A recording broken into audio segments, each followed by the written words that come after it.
The way that we want to promote people thinking about emotional sobriety is to think of it as not a thing, but as a process. Bill Wilson, co-founder of Alcoholics Anonymous, wrote in 1952, "If we examine every disturbance we have, great or small, we will find at the root some unhealthy dependence and its consequent demand." Wilson suggested that if we could identify and continually surrender these unrealistic and unrealizable demands, that we may then be able to accomplish what he imagined to be the recovery's next frontier, something he called emotional sobriety. Flash forward 70 years and join psychotherapists and best-selling authors Tom Rutledge and Dr. Alan Berger, who have taken up the mantle of exploring Bill Wilson's new frontier. Welcome to Emotional Sobriety. Welcome to Emotional Sobriety, the podcast. I'm Tom Rutledge, and with me is Dr. Alan Berger. Winter is coming. That's all I can say. Well, I feel like I'm in the Game of Thrones right now. Winter is coming. Well, it's a little different from LA, isn't it? You do look like you could be a member of the Brotherhood Without Banners. I can see it. Just got in from a long trip, cross-country drive with my aunt and her dogs from Maine to Houston. And then I just got in from the airport and my car battery's dead. A lot of emotional sobriety is going to come into play this evening as I untangle all the knots and just stupid logistical life stuff. You guys know all about it. I really love how we brought curiosity into the discussion of this. Yeah. But I think that the other concept that is so relevant is flexibility. Being able to be flexible in dealing with whatever is going on for us. I mean, it is so critical because I believe you cannot have emotional sobriety if you're rigid. You know, if things have to be a certain way and you get upset about it, and that's not emotional sobriety. That's a dry drunk, right? That's how we define it. And the flexibility here to be able to bend and roll with the punches and bend with the circumstances, I mean, becomes such a critical piece. And it's really relevant to our discussion of forgiveness tonight, isn't it? Yes. And and before we go to forgiveness, I just want to say something about short nutshell kind of definitions for emotional sobriety, because there are many ways to do it. I mean, basically being a grown up, that's one, being self-respecting and respecting of others. But flexibility you're absolutely right. Without that, there is not any emotional sobriety. It's right. It's totally connected to expectations. And the truth is to be a flexible person, what we do is we have a realistic expectation that things are not going to go the way we plan. Yeah. It's like Patrick doesn't have the plan in mind that he's going to have a dead car battery when he gets home from the airport. But if he's doing well, he does understand that things aren't necessarily going to go the way he wants them to go. So when response time, a lot of times I give myself the little grace period where I get to cuss and scream and holler for a couple of minutes and then try to get my bearings and come back. But, you can do it over and over and over again to where you can actually get to the place where, I'm not setting this up as an expectation, but where something can go off and you can just go, how about that? And then you just move on. And some days you can do that. It's really nice. Some days we're more flexible than others. I mean, I feel that physically and emotionally. I was going to say, as two old guys here, I'm going like, I know that exactly. It's like, what makes the difference in how I get out of bed in the morning?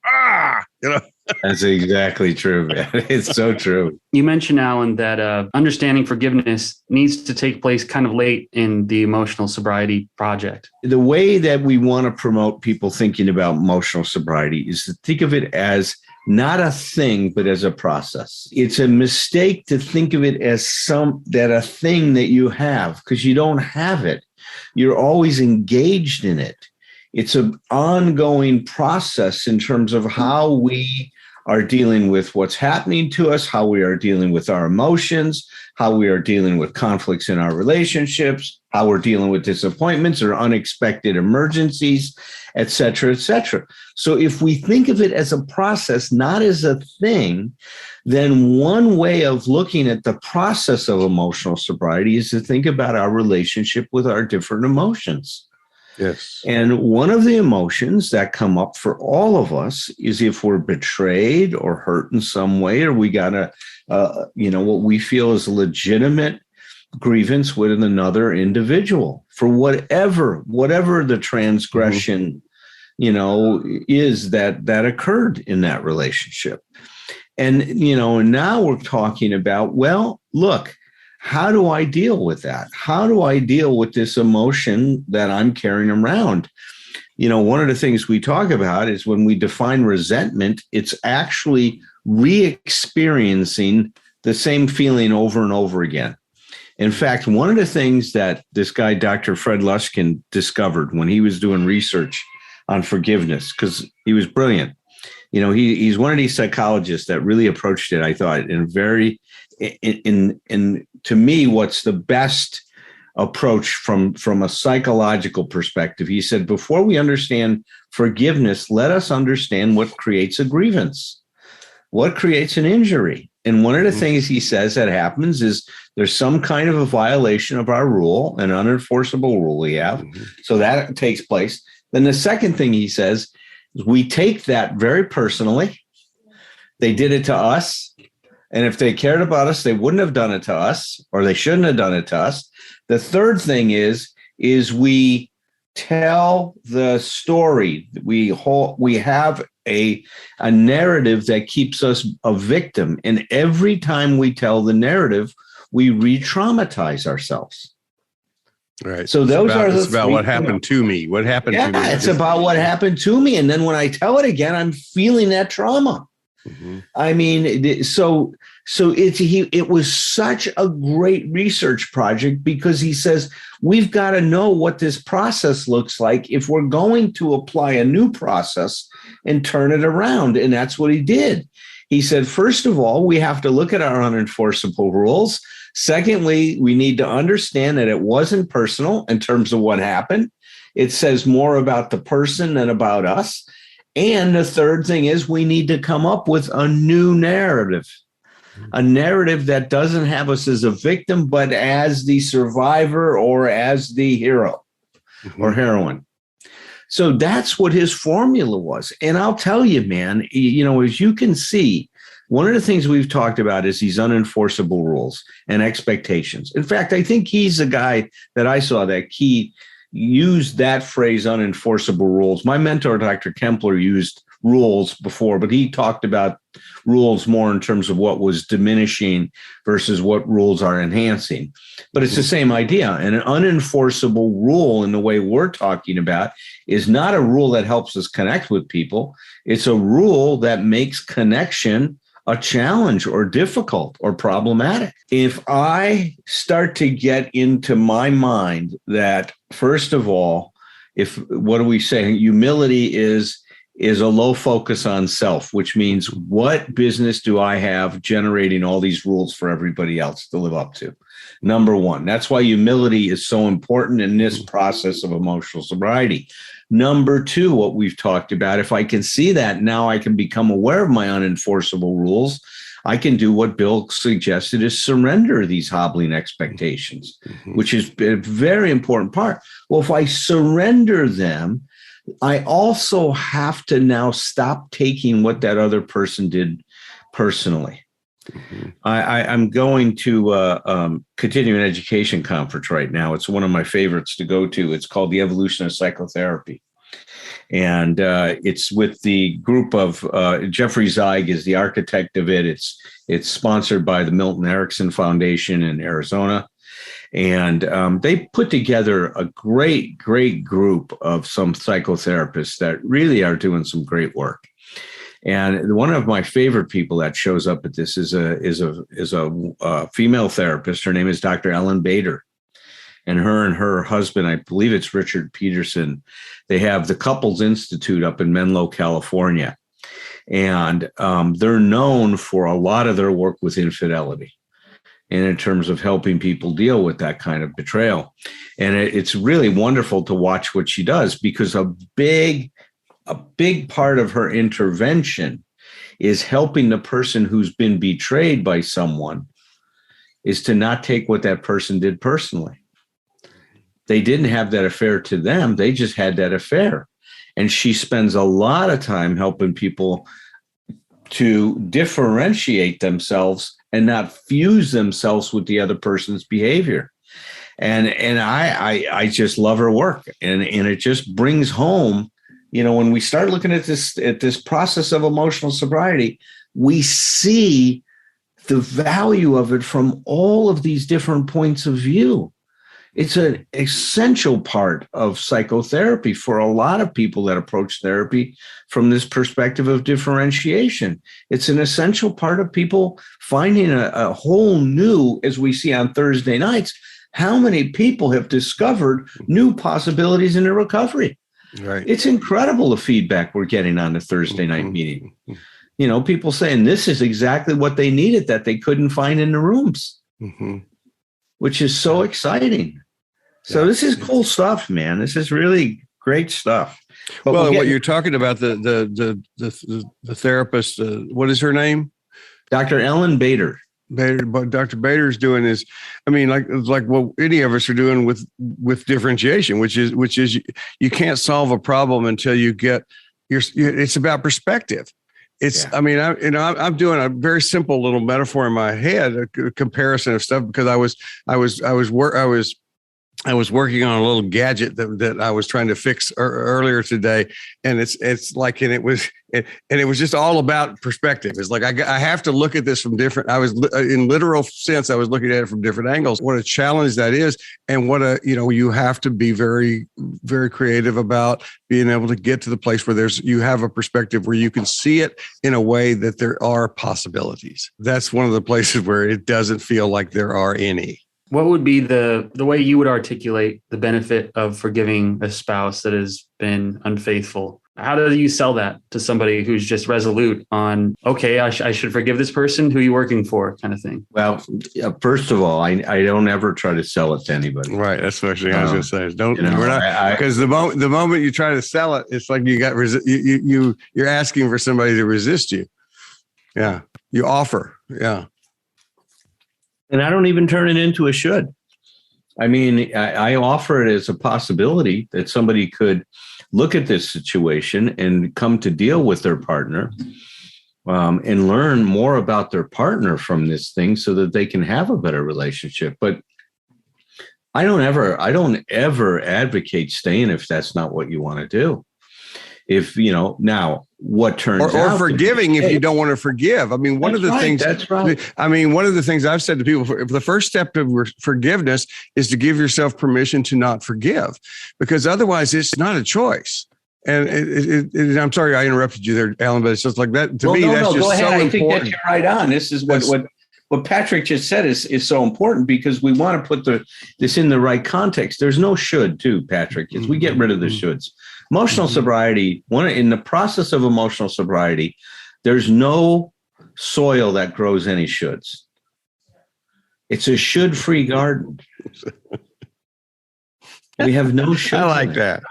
Should-free garden. There's nothing, no shoulds grow in it, because shoulds really work against emotional sobriety. See, because they dictate that we need to be doing something that's dictated outside of ourselves. The other thought I had, it's funny, I used to talk about a locus of control all the time. And I never applied it to emotional sobriety until a couple of days ago. And I was starting to think about what we're really advocating is that people keep their locus of control within themselves. Here, yep. And so one way of keeping that locus of control in yourself is to not take what somebody else is doing personally. Because as soon as you take it personally, then you're making it about you. You're acting as though what they did is about you. And it's not about you. It's about them. Even if they were doing it at you, even if it was an act of anger, which sometimes it is, that I went out and had, I did this to get back at you. That has nothing to do with you. That's how they got back at you. You see, that's the thing. So I don't advocate, if you don't want to do this stuff and you're done with the relationship, then just be done. You know, as my dear friend Zoe says, he's, you know, just stick to dismount. You know, go ahead and get out and stick to dismount. You know, learn how to get out in a clean way if that's what you're doing. But if you are so inclined, if you see that, look, this is an opportunity for me to grow myself and for me to experience my humility, because it starts from the thing, those among us who haven't had a problem or have been off can throw the first stone, and nobody can.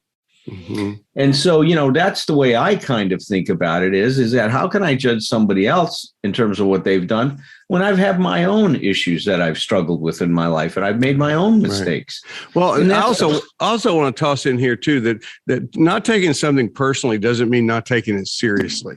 It's like, see, I think a lot of times it's people, we need to stop and remind people that what we're talking about is we're not talking about, not taking something personally doesn't mean I don't care about anything. It's like, because I think it's easy to say, you know, because I think because most of us have a history of saying we're not taking something personally, not almost, but as in defense. You know, yes. So you pissed me off, Alan, and I go like I'm just not taking that personally. It's like what I'm really doing is I'm mad as hell at you, and and it's how I'm saying it, you know, is really my resentment. But it's like, no, it's and I, you know, when we're talking about infidelity, I mean, definitely there's no way of repairing or healing something in there without everybody taking it completely seriously. But the idea of that, but I love the idea that you bring back the locus of control, because the idea is that's what that is about. It's like it just comes back to this thing that is, you know, and it's my favorite thing about 12 steps, because it's been there the whole time. It was there long before I got there, and it's been there. And that is, the place is, always start. You know, to solve anything, to change anything, you always start with yourself. It's it doesn't mean other people aren't involved. It doesn't mean other people aren't going to be required to, if we're going to solve it, to change. But what it does mean is there's only one starting place, and that's the locus of control that you're talking about, Alan. It's like, I can only start with me. You can only start with you. Right. That's right. And see, that's kind of the orientation. See, one of the things that I see that comes up that makes this a challenge to deal with it is that it really triggers a lot of personal insecurity. If my partner had an affair, then I start to go, well, it's because I wasn't enough. You know, I wasn't handsome enough. I'm not clever enough. I'm not, you know, go ahead and fill in the blank, right? I'm not sexy enough. I don't satisfy them sexually. They needed somebody else. Mm-hmm. I take their affair as a reflection of my deficit. And see, that becomes a serious problem, because now I'm upset at them because of what I'm feeling that I'm making myself feel. Mm-hmm. You know, they didn't do that. They just did what they did. The fact that it's triggering all of these different reactions I'm having, those are my feelings. Those are issues that I need to look at and work on. You see, so that's what we say, is that when these emotions surface, if I'm flexible in how I deal with them, as Tom is saying, I might initially be angry. How could you do this to me? But then I start to see, wait a minute, they're not doing anything to me. This is what I'm doing to me. I'm taking it this way, and it's bringing up these issues. Now I got a chance to raise my self-esteem. I got a chance to deal with things in a different way, because part of self-esteem comes from learning how to cope with life on life's terms. You know, Dr. Nathaniel Branden saw that our what he called our personal efficacy, our sense that I can handle whatever issues life is throwing at me, he saw as a very important component of self-esteem, just like he also saw worthiness, you know, of love and success. So it was two things. It was self-efficacy and worthy, self-worth are the two components that he believed made up self-esteem. So in any of these situations, look, how I deal with it self-efficacy. How I feel about it, self-worth, right? So when I'm confronting a situation like this, whether it's an affair, whether somebody else has betrayed me, whether I feel like somebody's ripped me off, or whatever the situation is, there's an opportunity for me to use this painful experience, this disturbing experience. Take it serious, as Tom is saying, but take it serious in terms of, what do I need to do to handle this thing? What do I need to do to cope with this thing, instead of getting into the, you shouldn't have done this to me? So when you talk about seeing the deficits, all that, that's because these saboteurs in our heads, these little intrapersonal saboteurs, my should monster, your anger monster, they're opportunists. And so basically, so if my wife has an affair, then basically what I'm really hearing from, first of all, is that should monster who comes in and is saying, yeah, well, of course, because, and then starts listing out all of my deficits. And it's like, right. So there's going to be things that in the relationship between the two of us that we're going to have to work out interpersonally. But yes. It's like, I am not in a position to do that until I address what is happening to me intrapersonally first. Yes. And it sounds like that's what the psychotherapist you're describing does with the person is slow the process down, take the component parts of, I sometimes will tell couples I'll work with them individually because I say it's like taking component parts out of an engine and working on them by themselves before we put them back in. And it's like, we have to do those things in a certain order. Yes. So it's the ultimate expression. Well, very well said, Tom. Very well said. Yeah, both of you. And unenforceable rules and unreasonable expectations. Forgiveness represents kind of one of the more potent examples, right? Well, and that's why. Well, I'm reading from Alan's book. I love this part. It's one of the little blocked parts that forgiving those who have hurt or betrayed us is the key to addressing our unfinished business with them. We forgive these people so we may, and this is the key, we forgive these people so that we may release them from our expectations. See, yeah. I mean, I love that line. It's like because it surprises. We do this for us, not for them. And that doesn't mean they may not in fact benefit, but it's like, again, this is that place, I always use my wife's term that I've heard her use with clients before, positive selfishness. This is something where positive selfishness is self-focus, self-care that not only doesn't harm other people, it actually helps others because you're a better person to be in a relationship with because you're taking such good care of yourself. And releasing other people from our expectations. To me, that is the key to that. I mean, it's my favorite part of that whole chapter. Well, and that's what it is. It is a releasing. And see, and just to think of energy for a minute, if I'm holding on to something, it's taking a lot of energy to hold on to it. Mm-hmm. And that's one of the things we see with this stuff is it ties up energy that I can be using to live my life, right? To engage in the things that I want to engage in rather than holding on to a situation that is very, very painful and that is disturbing and traumatizes me every time I think about it, right? So when I release, I'm also experiencing freedom.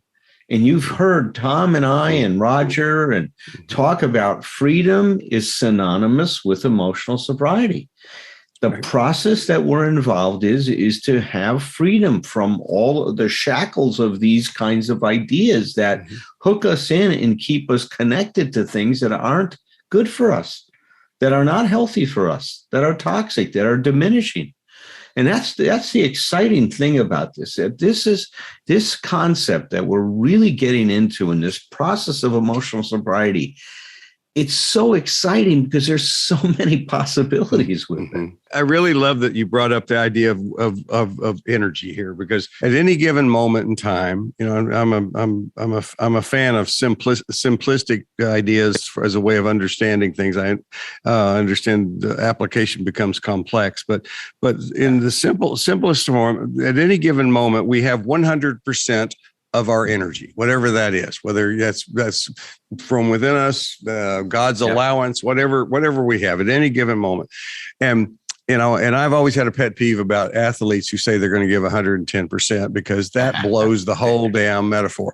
It's like, I'm sorry, you can't do that. It's like that, because the cool part about thinking about 100% is now I have to make choices. This is about responsibility. Now I have to make choices. And what you're saying is, it's so important. And I really like to challenge myself and challenge other people to realize that if I'm spending time, and I realize, and sometimes it just happens automatically, and I'll look back and I'll realize I come from, a long history of fretting and worrying. So I can, it's a baseline I can drop back to very easily. And it's like, and when I feel myself there, what I realize is there's a tremendous amount of my energy that is being used to do that. And it's producing absolutely nothing. I mean, it's like, I heard, I think it was Ryan Holiday that described it as suffering in advance was anxiety. It's like, I love that idea, suffering in advance. It's like, he may be quoting somebody else, but that's where I learned it. It's like, but it's and I realized though, that at that point, so what you're talking about is when we're dealing with a resentment, and it's like, man, I have plenty of history of dealing with that stuff and stories about that. Is those things are, like you say, they're repetitive, they're circular, and basically, so we can imagine, if we imagine that, okay, what if 35% of my energy on a day-to-day basis is being spent in this, building this resentment and maintaining this resentment? Right. It's really important for us to think of it in terms of, that's 35% of my energy I don't have. I don't have it. That's right. It's like, what, I get to choose. That's a little bit why it gets weird when people start to get better with this stuff, is that people don't know what to do, because we're so, we do, we've talked about that before. We do, in fact, as human beings, for whatever reason, whatever silly reason, we tend to associate familiar with safe. And so when the things we're seeking to change in this process are going to take us to places that are not familiar. It's going to, I always say most of the people will describe them as weird. I used to have a t-shirt that I would sell. It's called Weird. It just said weird is good because of that, because it's like you're getting into a new place that's unfamiliar to you. And it's like, it's going to be uncomfortable, but that's the freed up energy. When you talk about what happens what do you do when you release somebody from your expectations? What do you do when you forgive somebody? I have more energy. See, some people, their whole life is filled with this negativity. So when you start taking it away, they're literally lost. Yeah. Oh, I grew up in that family, buddy. It's like if negativity were an Olympic event, we would be all gold medalists, and we wouldn't think it was a good thing. People who really have gone through this process talk about these places where, and it goes to something you talk about a lot, Alan, and that's you're keeping your balance, which I think is what emotional sobriety is too, about balance. And it's like, you lose your center of gravity. It's like and when you get into something that is unfamiliar to you, it is frightening, and it could even be painful. It's like, I don't know what to do. And so one of the things I want anybody listening to this that can identify with moving themselves, because I've got a client right now who's going through some of that, where it's like she's doing beautifully. She's fighting back with her eating disorder, just really well. And of course, what does that mean? It means the eating disorder gets louder. It means the eating disorder gets meaner. It means everything gets harder. And it's like, and of course, everything that she, so she's feeling that. And what I'm trying to help her see, and it's a tough one to, I always tell her, I know I have the easy part, but the point is, if you're feeling that backlash inside of you, if this is really that uncomfortable, it's probably because you're doing the right thing. I relate pretty hard to all that. Yeah, it's a big deal. I'm glad we're bringing it up, and maybe we could talk about it some more too, because I think that, and I appreciate you saying that you relate to it, because that's the place where any kind of relapse process, and I'm not talking about just necessarily even behavioral relapse, but any kind of lapsing back into old ways of thinking really takes advantage of that when we get into that place. That place I very often will call divine emptiness, the place where you know more about who you're not than who you are. You know more about what you don't want to do than what you do want to do. It's a blank spot, man. It's scary, and it's like and so those saboteurs can really come in and take advantage at that time. Those times are the times where you really need to be connected to support. That's very well said, and I do think I want to come back to this. I know that our next show we're going to have a guest on, right, Patrick? Mm-hmm. Who's coming on our next show? In our next show, we have Brian Cuban, who is a recovery author. He has a new book out, and we're going to talk about his journey and his particular insights into what we're doing here with emotional sobriety. Cool. Yeah, great. And then what we'll do is we'll circle back to this issue of forgiveness, because we want to get into the how of it, the nuts and bolts of how to do that. Mm-hmm. We'll share some anecdotes from our own. I'll share some from my life. Happy to. And some of the stuff that I've worked with people and to just help you figure a way to set yourself free from this stuff. Because when you release someone through forgiveness, then what you're really doing is, to me, you're getting connected to something very, very important with yourself. And we'll talk more about that. I can tell you the person I most need to forgive is myself. That's tied to this whole thing. See, because if I haven't come to grips with some of my issues, then it's so easy to project them on others, like they should be better than that, as though I'm righteous and somehow I don't have this problem. And there is a big dynamic. One of the things that keeps people stuck, and keeps forgiveness from not happening is this projection that takes place. Yes. If I take all the parts of me that aren't working well and I give them to you, I'm going to see you as a real idiot. And by the way, Patrick, you're in good company with these two old guys that you got here, because after I wrote the self-forgiveness handbook, I went back to my college. This was back in the 1900s. And it was like I went back to my college to do a lecture on the book on self-forgiveness. And I was an English major back in those days. I was kind of dabbled with psychology as well, but mostly an English major. And my psychology professor was not there.